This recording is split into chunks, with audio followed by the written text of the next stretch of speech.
সোমবার আসানসোলে ভোটার তালিকার বিশেষ সংশোধন ইস্যুতে কংগ্রেস দলের দুটি আলাদা আলাদা গোষ্ঠী বিক্ষোভ প্রদর্শন করে। উভয় গোষ্ঠী নির্বাচন কমিশন এবং কেন্দ্রীয় সরকারের বিরুদ্ধে তাদের বিরোধিতা জানিয়ে বিভিন্ন স্থান থেকে বিক্ষোভ করে।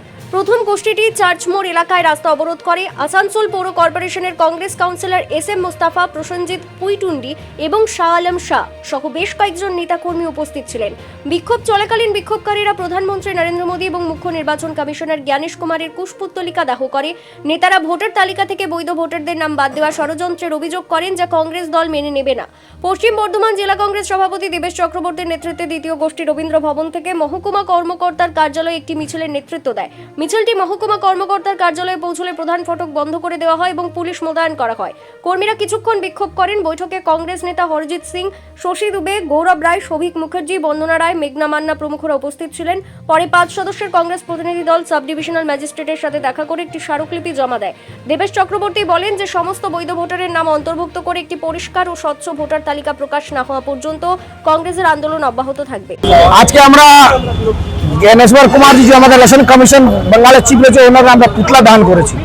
আপনারা জানেন 60 লক্ষ মানুষের নামটা পেন্ডুলামের ঝুলছে। যদি নামটা বাদ চলে যায় তাহলে ইলেকশন করার কি দরকার? ডাইরেক্টলি একজনকে বসিয়ে দাও। যেরকম টানা সাই বসে মমতা দাস মোদী চালাচ্ছেন দেশকে, এটা আমরা মেনে নেব না।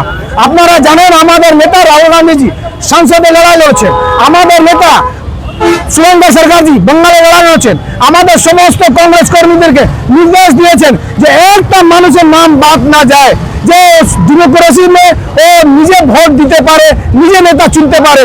যদি ভোট না দিয়ে নেতা না চুনতে পারে তারপরে হিটলার সাই আমরা বরদাস্ত করব না। তার বিরুদ্ধে আজকে আমাদের পুতলা দান করলাম। আর আগামী দিন আমরা বলে যাচ্ছি, যদি নামগুলো যদি না হয় তো আমরা জিজ্ঞেস করবো, যেরকম বিজেপি ও মোদী যে ইলেকশন কমিশন মিলে আছে, আমরা দিদির কাছে জিজ্ঞেস করতে চাই কি আপনারা এসে আর কেন করালেন? আপনি শিখুন, আপনি কেরালা থেকে শিখুন। কেরালা সিএম কি করেছেন?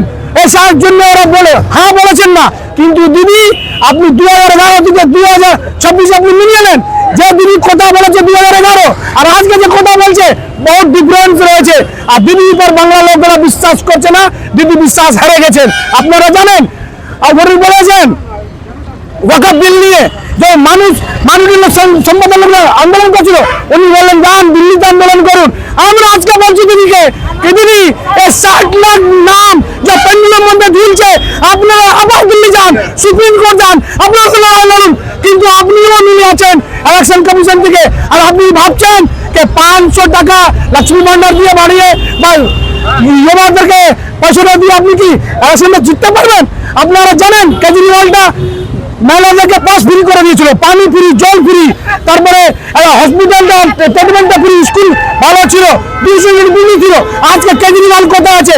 আমি দায়িত্ব নিয়ে বলছি আগামী 26-এ বাংলার মানুষ দিদিকে কেজরিওয়াল করে দেবে। শুনে রাখুন, উনি যে করছেন এটা ঠিক কথা নয়। আম আদমি যে 300-200 টাকা যদি রোজগার করে, ও 3 মাইনে থেকে সাফার করছে, ও ডেলি হেয়ারিং করছে, ফর্ম ফিল আপ করছে, যাচ্ছে ওর নিয়ে কি হবে দিদি এটা চিন্তা ভাবনা করুন। আমার নাম SM মুস্তাফা, আমি 25 নম্বর ওয়ার্ডে নগর নিগমের councillor, Asansol north block president. এটা একটা কথা দেখুন, যেভাবে নির্বাচন করতে চাইছে বিজেপি, এই নির্বাচনে এরা চাইছে যারা দেশের বৈধ নাগরিক, তাতে মাইনরিটি আছে, শিডিউল কাস্ট আছে, শিডিউল ট্রাইব আছে, OBC আছে, সাধারণ মানুষ আছে, তাদের কাছে বৈধ কাগজপত্র আছে। কেউ পাসপোর্ট দেখিয়েছে, কেউ 2002 এর ভোটার তালিকা দেখাচ্ছে, কেউ 92, 83, 87 এরও দেখাচ্ছে। তাদের নামগুলো কেটে দেওয়া হচ্ছে কিংবা আন্ডার অ্যাডজুডিকেশন। কেন? বিজেপি চাইছে যে যারা আমাদের ভোটার নাই তাদের নাম কেটে বাদ দাও। বিজেপির দালালি করছে এই গণেশ কুমার, আর এখন কলকাতায় বসে সবাইকে ধমকাচ্ছে হয়তো 2-3 দিনের মধ্যে নির্বাচন ঘোষণা করবে। আমাদের দাবি একটাই যে আগে ওই 60 লক্ষের মধ্যে আমাদের যে আইডিয়া, তাতে 99.9% এর উপর লোক ওই 60 লাখের মধ্যে দেশের বৈধ নাগরিক, তাদের আগে ভোটার লিস্টে নাম উঠবে, তবে ভোট করতে হবে। তার বাইরে ভোট করলে আমরা এই ইলেকশন কমিশনের তাদের বিরুদ্ধে আমাদের এই প্রতিবাদ। কারণ বিজেপি পশ্চিমবঙ্গে একটা অশান্তকর পরিস্থিতি সৃষ্টি করে পশ্চিমবঙ্গকে আগুন জ্বালিয়ে দখল করতে চাইছে। বিজেপির এই চক্রান্ত আমরা সফল হতে দেব না। আর মমতা ব্যানার্জি যে নাটক ধর্মতলায় বসে করছে ওয়াই চ্যানেলে, এটাও বাংলার মানুষকে বুঝতে হবে। কারণ এই মমতা ব্যানার্জি বলেছিল এসআইআর আমি বেঁচে থাকতে হবো না, তাহলে হলো কেন? এখন সুপ্রিম কোর্টে গিয়ে এখন ধর্নায় বসে আপনি নাটক করছেন, আর হাজার হাজার এসআইআর করার জন্য বিএলও অ্যাডিশনাল মানে আপনি ডিএম এসডিও বিডিও সবাইকে কাজে লাগিয়ে দিলেন, তৈরি করে দিলেন, এখন আপনি নাটক করছেন। আপনি যদি না দিতেন আপনার সরকারি আধিকারিকদেরকে, তাহলে জানতাম আপনি প্রকৃত প্রতিবাদ করছেন।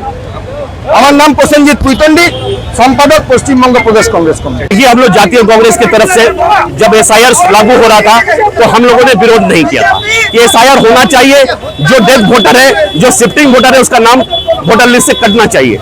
लेकिन जब देखा जा रहा है जेन्युइन वोटर जिसका नाम 60 लाख से ज्यादा जिस तरीके से रोक के रखा गया है, यानी कि काटा जा रहा है सीधा सीधा, हम लोग उसी के विरोध में कल भी हम लोग डीएम ऑफिस में जाकर डेपुटेशन दिए थे। आज हम लोग जीटी रोड पर आकर हम लोग चक्का जाम कर हम लोग टायर जलाकर हम लोग नरेंद्र मोदी और साथ में गणेश कुमार का इलेक्शन कमिश्नर का हम लोग पुतला जलाकर हम लोग विरोध कर रहे हैं। तब तक हम लोग वोट होने नहीं देंगे बंगाल में, जब तक जो वो 60 लाख वोटरों का नाम जो जेन्युइन वोटर है उसका नाम वोटर लिस्ट पे ना आ जाए, ये विरोध हमारा चलता रहेगा। हमारा नाम Shah Alam Khan, all India Congress committee unorganised worker का मैं पश्चिम बर्धमान जिला का अध्यक्ष हूँ।